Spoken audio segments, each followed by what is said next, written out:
ನಮಸ್ಕಾರ ಸ್ನೇಹಿತರೆ, times to ಸಂಚಾರ ಚಾನಲ್ಗೆ ತಮಗೆಲ್ಲ ಆತ್ಮೀಯ ಸ್ವಾಗತ. ನಾವು ನಿಮ್ಮ ವಸಂತ ಹಾಗೂ ಸಂತೋಷ್. ಇಂದು ನಾವು ಪರಿಚಯಿಸಲು ಹೊರಟಿರುವುದು ಬೆಂಗಳೂರಿನಿಂದ ಸುಮಾರು 60 ಕಿಲೋಮೀಟರ್ ದೂರದಲ್ಲಿರುವ ಚಿಕ್ಕಬಳ್ಳಾಪುರದ ತಿಪ್ಪೇನಹಳ್ಳಿ ಗ್ರಾಮದ ಬಳಿ ಇರುವ ಶ್ರೀ ರಂಗನಾಥ ಸ್ವಾಮಿ ದೇವಸ್ಥಾನ. ಜನಪ್ರಿಯವಾಗಿ ರಂಗಸ್ಥಳ ಅಥವಾ ಮೋಕ್ಷ ರಂಗನಾಥ ಕ್ಷೇತ್ರ ಎಂದು ಕರೆಯಲ್ಪಡುವ ನಂದಿಗಿರಿಯ ಪರ್ವತ ಶ್ರೇಣಿಗಳ ಮಧ್ಯೆ ನೆಲೆಸಿರುವ ಈ ಕ್ಷೇತ್ರವು ಭಕ್ತಿ, ಇತಿಹಾಸ ಮತ್ತು ಪ್ರಕೃತಿ ಸೌಂದರ್ಯದ ಅದ್ಭುತ ಸಂಗಮವಾಗಿದೆ. ಬನ್ನಿ ಈ ದೇವಸ್ಥಾನದ ಬಗ್ಗೆ ಸಂಪೂರ್ಣವಾಗಿ ತಿಳಿದುಕೊಳ್ಳೋಣ.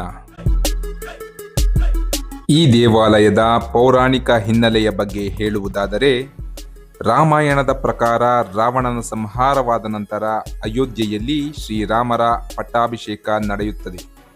ಆ ಸಂದರ್ಭದಲ್ಲಿ ಶ್ರೀರಾಮರು ವಿಭೀಷಣನಿಗೆ ಒಂದು ಬುಟ್ಟಿಯಲ್ಲಿ ಶ್ರೀ ರಂಗನಾಥ ಸ್ವಾಮಿಯ ವಿಗ್ರಹವನ್ನು ನೀಡುತ್ತಾರೆ. ವಿಭೀಷಣನು ಆ ವಿಗ್ರಹವನ್ನು ಲಂಕಾಪುರಿಗೆ ತೆಗೆದುಕೊಂಡು ಹೋಗುವ ಮಾರ್ಗದಲ್ಲಿ ಈ ಪುಣ್ಯಕ್ಷೇತ್ರಕ್ಕೆ ಬರುತ್ತಾರೆ. ಅದಾಗಲೇ ಈ ಕ್ಷೇತ್ರದಲ್ಲಿ ಸಪ್ತ ಋಷಿಗಳು ಶ್ರೀಮನ್ನಾರಾಯಣನ ದರ್ಶನಕ್ಕಾಗಿ ಘೋರ ತಪಸ್ಸನ್ನು ಆಚರಿಸುತ್ತಿರುತ್ತಾರೆ. ಸಪ್ತ ಋಷಿಗಳ ತಪಸ್ಸಿಗೆ ಮೆಚ್ಚಿದ ರಂಗನಾಥ ಸ್ವಾಮಿಯು ಇದೇ ಪವಿತ್ರ ಕ್ಷೇತ್ರದಲ್ಲಿ ಶ್ರೀ ರಂಗನಾಥ ಸ್ವಾಮಿಯಾಗಿ ನೆಲೆ ನಿಂತನು ಎಂದು ಹೇಳಲಾಗುತ್ತದೆ.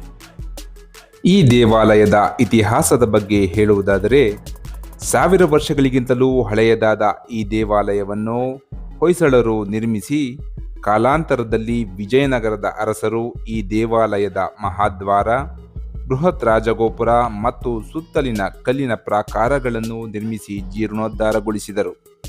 ಬನ್ನಿ ಈ ಕ್ಷೇತ್ರದ ಮತ್ತಷ್ಟು ಮಾಹಿತಿಯನ್ನ ಇಲ್ಲಿನ ಮುಖ್ಯ ಅರ್ಚಕರಾದ ಶ್ರೀ ರಘುನಂದನ್ ರವರಿಂದ ಪಡೆದುಕೊಳ್ಳೋಣ. ಸ್ವಾಮಿಗಳೇ, ತಮ್ಮ ಹೆಸರು? ನನ್ನ ಹೆಸರು ರಘುನಂದನ್. ಇಲ್ಲಿ ರಂಗಸ್ಥಳ ಅಂತ ಚಿಕ್ಕಬಳ್ಳಾಪುರದಿಂದ ಸುಮಾರು 4 ಕಿಲೋಮೀಟರ್ ದೂರದಲ್ಲಿದೆ. ಇದು ದೇವರ ಪೂರ್ತಿ ಬಂದು ಸಾಲಿಗ್ರಾಮ ಶಿಲೆ. ನಾವು ಸಾಲಿಗ್ರಾಮ ಅಂತ ಮನೆ ಇಟ್ಕೊಂಡು ಪೂಜೆ ಮಾಡ್ತೇಲ್ವಾ, ಆ ಒಂದು ಶಿಲೆ ದೇವರ ಪೂರ್ತಿ. ಇಲ್ಲಿ ಮತ್ತೆ ಶ್ರೀರಂಗಪಟ್ಟಣ ಮೈಸೂರು, ಶ್ರೀರಂಗಂ ತಮಿಳುನಾಡು, ಮೂರೂ ಕೂಡ ಒಂದೇ ಮುಹೂರ್ತದಲ್ಲೇ ಪ್ರತಿಷ್ಠಾಪನೆ ಮಾಡಿರ್ತಕ್ಕಂಥದ್ದು. ತ್ರೇತಾಯುಗದ ಅಂತ್ಯದಲ್ಲಿ ರಾಮನ ಪಟ್ಟಾಭಿಷೇಕ ಆಗುತ್ತಲ್ವಾ, ಆಗ ಇಲ್ಲಿ ಸಪ್ತ ಋಷಿಗಳು ದೇವರನ್ನ ಪ್ರತಿಷ್ಠಾಪನೆ ಮಾಡಿರ್ತಕ್ಕಂಥದ್ದು. ಇದೊಂದು ಪ್ರದಕ್ಷಿಣೆ ಹೋಗ್ಬಿಟ್ಟು ಬಂದರೆ ದೇವರ ಪಾದದ ಹತ್ರ ಒಂದು ಕಿಂಡಿ ಇದೆ.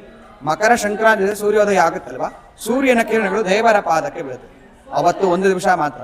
ಆ ಪ್ರದಕ್ಷಿಣೆ ಮಾಡಬೇಕಾದ್ರೆ ಸ್ವಲ್ಪ ಗಮನಿಸಿ ನೋಡಿ, ಆ ಒಂದು ಶೇಪ್ ಬಿದಿರು ಬುಟ್ಟಿ ಬರುತ್ತಲ್ವಾ, ಅಂದರೆ ಬ್ಯಾಂಬೂ ಬಾಸ್ಕೆಟ್ ಅಂತಾರಲ್ಲ, ಆ ಒಂದು ಶೇಪಲ್ಲಿ ಬಿದಿರು ಬುಟ್ಟಿಯ ಮಧ್ಯದಲ್ಲಿ ರಂಗನಾಥ ಸ್ವಾಮಿ ಇರ್ತಕ್ಕಂಥ ಒಂದು ಭಾವನೆ. ರಾಮನ ಪಟ್ಟಾಭಿಷೇಕಕ್ಕೆ ವಿಭೀಷಣ ಬಂದಿರ್ತಾನೆ. ವಿಭೀಷಣಿಗೆ ಇಂಥ ಒಂದು ಬಂಗಾರದ ಬಿದಿರು ಬುಟ್ಟಿಯಲ್ಲಿ ರಂಗನಾಥ ಸ್ವಾಮಿನ ಇಟ್ಬಿಟ್ಟು ಕೊಡ್ತಾನೆ. ಅಂದರೆ ರಾಮನ ಮನೆ ದೇವರು ರಂಗನಾಥ ಸ್ವಾಮಿ. ಅದನ್ನ ಗಿಫ್ಟ್ ಆಗಿ ಕೊಟ್ಟಾಗ ಅದನ್ನ ವಿಭೀಷಣ ಶ್ರೀರಂಗಮಲ್ಲಿ ಪ್ರತಿಷ್ಠಾಪನೆ ಮಾಡ್ತಾನೆ. ಅದರ ಜ್ಞಾಪಕಾರ್ಥವಾಗಿ ಇಲ್ಲಿ ಮತ್ತೆ ಶ್ರೀರಂಗಪಟ್ಟಣದಲ್ಲಿ ಶ್ರೀರಂಗಮಲ್ಲಿ ಒಂದೇ ಮುಹೂರ್ತದಲ್ಲೇ ಪ್ರತಿಷ್ಠಾಪನೆ ಮಾಡಿರೋದು ಅಂತ ಒಂದು ಪ್ರತೀತಿ ಇದೆ. ದೇವರನ್ನ ಪ್ರತಿಷ್ಠಾಪನೆ ಮಾಡಿರ್ತಕ್ಕಂಥದ್ದು ಸಪ್ತ ಋಷಿಗಳು ತ್ರೇತಾಯುಗದ ಅಂತ್ಯದಲ್ಲಿ. ದೇವಸ್ಥಾನ ಕಟ್ಟಿ 1000 ವರ್ಷ ಆಗಿದೆ. ಹೊಯ್ಸಳ ವಿಜಯನಗರ ಕಾಲದ ದೇವಸ್ಥಾನ. ಇವರನ್ನ ಮೋಕ್ಷ ರಂಗನಾಥ ಸ್ವಾಮಿ ಅಂತ ಕರೀತಾರೆ. ಆದಿರಂಗ, ಮಧ್ಯರಂಗ, ಅಂತ್ಯರಂಗ, ಆ ಮೂರು ನೋಡಿ ಕೊನೆಯಲ್ಲಿ ಇವ್ರನ್ನ ದರ್ಶನ ಮಾಡಬೇಕು. ಇವರು ಫೈನಲ್ ರಂಗನಾಥ ಸ್ವಾಮಿ. ಕೆಳಗಡೆ ಬಂದು ಗರುಡಾಳ್ವಾರ್ ಎತ್ಕೊಂಡಿರ್ತಕ್ಕಂಥದ್ದು, ಆದಿಶೇಷನ ಮೇಲೆ ಸ್ವಾಮಿ ಮಲಗಿರ್ತಕ್ಕಂಥದ್ದು. ವಕ್ಷಸ್ಥಳದಲ್ಲಿ ಮಹಾಲಕ್ಷ್ಮಿ ಇದ್ದಾರೆ. ಶ್ರೀದೇವಿ ಭೂದೇವಿ ಸಮೇತರಾಗಿ ನಮಗೆ ಇಲ್ಲಿ ದರ್ಶನ ಕೊಡ್ತಾರೆ. ಅಂದರೆ ಸ್ವಾಮಿ ಸಾಕ್ಷಾತ್ ವೈಕುಂಠದಲ್ಲಿ ಯಾವ ರೀತಿ ಇರ್ತಾರೋ ಅದೇ ರೀತಿಯಲ್ಲಿ ದರ್ಶನ ಕೊಡ್ತಕ್ಕಂಥದ್ದು. ಅಲ್ಲಿ ಗರ್ಭಗೃಹದಲ್ಲಿ ದೇವರ ಸುತ್ತಲೂ ಬ್ರಹ್ಮ ಮಹೇಶ್ವರ ಅಷ್ಟದಿಕ್ಪಾಲಕರು, ಮತ್ತೆ ಶಂಕು ಚಕ್ರ ಗದಾ ಇದೆಲ್ಲ ಅಷ್ಟ ಆಯುಧಗಳು, ಮತ್ತೆ ಸಪ್ತ ಋಷಿಗಳು ತ್ರಿಮೂರ್ತಿಗಳೆಲ್ಲ ಕೆತ್ತನೆ ಮಾಡಿದ್ದಾರೆ. ಅಂದ್ರೆ ದೇವರು ವೈಕುಂಠದಲ್ಲಿ ಮಲಗಿರೋ ತರ ಸುತ್ತಲೂ ಎಲ್ಲ ಕುತ್ಕೊಂಡು ಭಜಿಸ್ತಾ ಇರೋ ಒಂದು ಭಾಸವನ್ನ ಗರ್ಭಗೃಹದಲ್ಲಿ ಮಾಡಿದ್ದಾರೆ. ಸ್ವಾಮಿಗಳು, ಇಲ್ಲಿ ವಿಶೇಷ ಪೂಜೆಗಳು ಯಾವಾಗ ಇರುತ್ತೆ? ಪ್ರತಿ ಪೌರ್ಣಮಿ ಬಂದು ಗರುಡೋತ್ಸವ ಆಗುತ್ತೆ. ಪ್ರತಿ ಪೌರ್ಣಮಿ ಸಂಜೆ 7 ಗಂಟೆಗೆ ಪ್ರಾರಂಭ ಆಗಿ 10:30ವರೆಗೂ ಆಗುತ್ತೆ. ಅದಾದ್ಮೇಲೆ ಪ್ರತಿ ಅಮಾವಾಸ್ಯೆಗೆ ಸಹಸ್ರ ದೀಪಾಲಂಕರಣ ಸೇವಾ ಅಂತ ನಡೆಯುತ್ತೆ. ಮಾರ್ಗಶಿರ ಮಾಸದಲ್ಲಿ ಪೌರ್ಣಮಿ ಬ್ರಹ್ಮರಥೋತ್ಸವ ನಡೆಯುತ್ತೆ. ಅಂದರೆ ಡಿಸೆಂಬರಲ್ಲಿ ಬರ್ತಕ್ಕಂಥ ಪೌರ್ಣಮಿಗೆ ಬ್ರಹ್ಮರಥೋತ್ಸವ ಆಗುತ್ತೆ 7 ದಿನ ಸಂಕಲ್ಪಿತವಾಗಿ. ಆಶ್ವೀಜ ಮಾಸದಲ್ಲಿ ಏಕಾದಶಿಯಿಂದ ಪೌರ್ಣಮಿವರೆಗೂ ಪವಿತ್ರೋತ್ಸವ ಅಂತ 5 ದಿನಗಳ ಕಾಲ ನಡೆಯುತ್ತೆ. ಅದು ಬಿಟ್ಟು ಯಾರಾದರೂ ಕಲ್ಯಾಣೋತ್ಸವ ಮಾಡ್ತಾರೆ, ಕಲ್ಯಾಣೋತ್ಸವ ಆಗುತ್ತೆ. ಮತ್ತೆ ಅಭಿಷೇಕಗಳು ನಡೀತಾ ಇರುತ್ತೆ. ದೇವಸ್ಥಾನದ ಟೈಮಿಂಗ್ಸ್ ಹೇಳ್ಬೋದು ಸ್ವಾಮಿಗಳು? ಪ್ರತಿದಿನ ಬಂದು ಸೋಮವಾರದಿಂದ ಶುಕ್ರವಾರದವರೆಗೂ ಬೆಳಗ್ಗೆ 8ರಿಂದ 12 ಗಂಟೆ, ಸಂಜೆ 4ರಿಂದ 7 ಗಂಟೆ. ಶನಿವಾರ ಭಾನುವಾರ ಮತ್ತೆ ಹಬ್ಬಗಳಲ್ಲಿ ಮಾತ್ರ ಮಾರ್ನಿಂಗ್ 7 o'clock ಇಂದ 1 o'clock ವರೆಗೂ ತೆಗಿರುತ್ತೆ. ಈವ್ನಿಂಗ್ 4 to 8 ಇರುತ್ತೆ.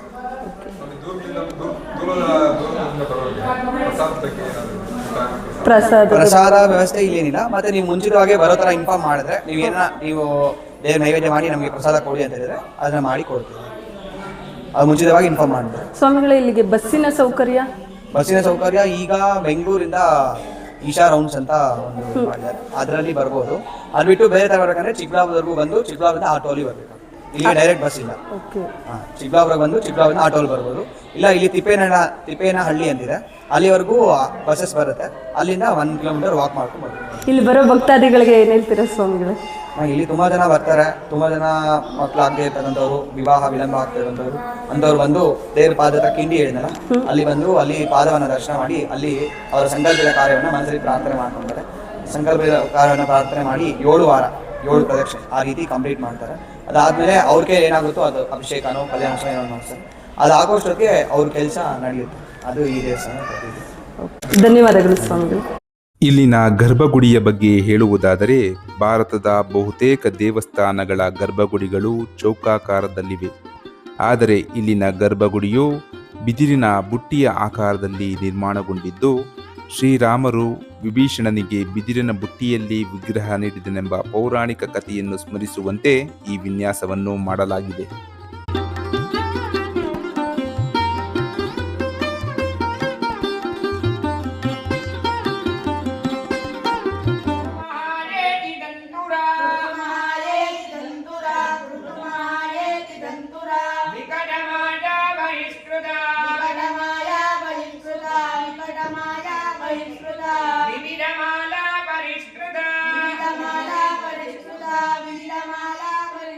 ಇನ್ನು ವಾಸ್ತುಶಿಲ್ಪದ ಬಗ್ಗೆ ಹೇಳುವುದಾದರೆ, ಈ ದೇವಾಲಯವು ಹೊಯ್ಸಳ ಮತ್ತು ದ್ರಾವಿಡ ಶೈಲಿಯಲ್ಲಿದ್ದು, ದಕ್ಷಿಣಾಭಿಮುಖ ರಾಜಗೋಪುರ, ಸುಂದರ ಕೆತ್ತನೆಗಳಿಂದ ಕೂಡಿದ ಕಂಬಗಳು, ವಿಶಾಲ ಮಂಟಪ, ಅಪರೂಪದ ಗರ್ಭಗುಡಿಯ ವಿನ್ಯಾಸವನ್ನು ನಾವಿಲ್ಲಿ ಕಾಣಬಹುದು.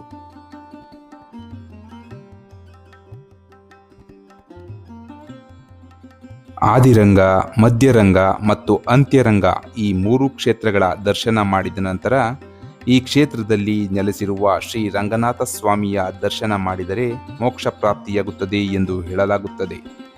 ಆದ್ದರಿಂದ ಇಲ್ಲಿನ ಸ್ವಾಮಿಯನ್ನು ಮೋಕ್ಷ ರಂಗನಾಥ ಎಂತಲೂ ಕರೆಯಲಾಗುತ್ತದೆ. ಈ ದೇವಾಲಯದ ಪೂರ್ವ, ಪಶ್ಚಿಮ, ಉತ್ತರ ಮತ್ತು ದಕ್ಷಿಣ ದಿಕ್ಕುಗಳಲ್ಲಿ ಪ್ರವೇಶ ದ್ವಾರಗಳಿದ್ದು, ಈ 4 ದ್ವಾರಗಳು ಧರ್ಮ, ಅರ್ಥ, ಕಾಮ, ಮೋಕ್ಷ ಎಂಬ ಮಾನವ ಜೀವನದ 4 ಪುರುಷಾರ್ಥಗಳನ್ನು ಸಂಕೇತಿಸುತ್ತವೆ ಎಂದು ಹೇಳಲಾಗುತ್ತದೆ. ಈ ದೇವಾಲಯದ ಆವರಣದಲ್ಲಿ ಮಹಾಲಕ್ಷ್ಮಿಯ ದೇಗುಲವಿದ್ದು, ತಾಯಿಯ ದರ್ಶನವನ್ನು ಪಡೆಯಬಹುದು.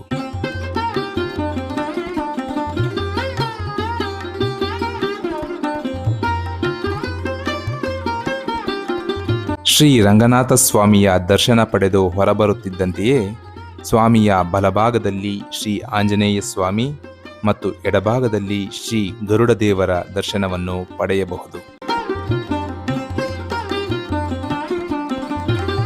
ನೀವೇನಾದರೂ ಚಿಕ್ಕಬಳ್ಳಾಪುರದ ಕಡೆ ಪ್ರವಾಸ ಹೊರಡುವ ಯೋಚನೆಯಲ್ಲಿದ್ದರೆ, ಜೀವನದಲ್ಲಿ ಒಮ್ಮೆಯಾದರೂ ಭೇಟಿ ಮಾಡಲೇಬೇಕಾದ ಪ್ರಕೃತಿ, ಇತಿಹಾಸ ಮತ್ತು ಆಧ್ಯಾತ್ಮಿಕತೆಯ ಸಂಗಮವಾಗಿರುವ ಶ್ರೀ ಕ್ಷೇತ್ರ ರಂಗಸ್ಥಳವನ್ನೊಮ್ಮೆ ಭೇಟಿ ನೀಡಿ ಶ್ರೀ ಮೋಕ್ಷರಂಗನಾಥ ಸ್ವಾಮಿಯ ದರ್ಶನ ಪಡೆಯಿರಿ ಎಂದು ಹೇಳುತ್ತಾ ಈ ವಿಡಿಯೋವನ್ನು ಇಲ್ಲಿಗೆ ಮುಗಿಸುತ್ತಿದ್ದೇನೆ.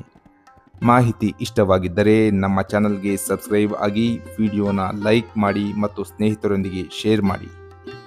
ಮತ್ತೊಂದು ವಿಶೇಷ ಸ್ಥಳದೊಂದಿಗೆ ಮತ್ತೆ ಭೇಟಿಯಾಗೋಣ. ಅಲ್ಲಿಯವರೆಗೆ ಧನ್ಯವಾದಗಳು.